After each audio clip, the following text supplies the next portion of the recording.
வணக்கம் மக்களே. இந்த வீடியோவில் நம்ம தீபாவளி பண்டிகைக்கு இந்தியாவில் நடந்த மொத்த வியாபாரம் மற்றும் வருமானம் என்ன அப்படிங்கிறத பார்க்க போகிறோம்.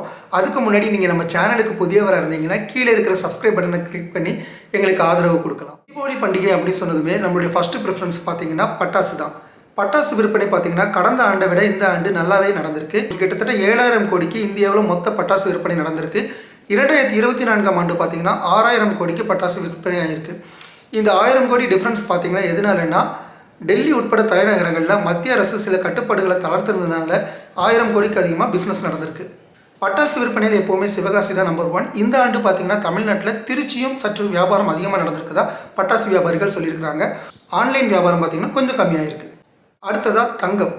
தீபாவளி பண்டிகைக்கு பார்த்தீங்கன்னா தங்கம் தான் முதல் இடத்துல இருக்குது. அதிக அளவு பிஸ்னஸ் நடந்திருக்கு. இந்த வருஷம் பார்த்தீங்கன்னா தசரா மற்றும் தீபாவளி பண்டிகையை முன்னிட்டு அக்டோபர் மாதம் கிட்டத்தட்ட 60 டன் தங்கம் விற்பனையாயிருக்கு. அதாவது 85,000 கோடி தங்கம் வியாபாரம் ஆயிருக்கு. அடுத்ததாக இந்தியாவில் நடந்த மொத்த சேல்ஸ் அண்ட் சர்வீஸ் ரெவன்யூ எவ்வளோ அப்படிங்கிறத தான் பார்க்க போகிறோம். இந்த ஆண்டு தீபாவளி பண்டிகையை முன்னிட்டு பார்த்தீங்கன்னா கிட்டத்தட்ட 6 லட்சம் கோடிக்கு வர்த்தகம் நடந்திருக்கு. இது பார்த்தீங்கன்னா கடந்த ஆண்டை விட ரொம்பவே அதிகமாக இருக்குது. அடுத்ததாக பார்த்தீங்கன்னா தமிழ்நாட்டோட டாஸ்மாக் வருமானம் என்ன அப்படின்னு பார்த்தீங்கன்னா, தீபாவளிக்கு மொத்தம் 3 நாள் வருமானம் 790 கோடியை தொட்டிருக்கு. கடந்த ஆண்டை விட இது சற்று அதிகம் தான். கடந்த ஆண்டு பார்த்தீங்கன்னா 2 நாளுக்கு 430 கோடி வருமானம்.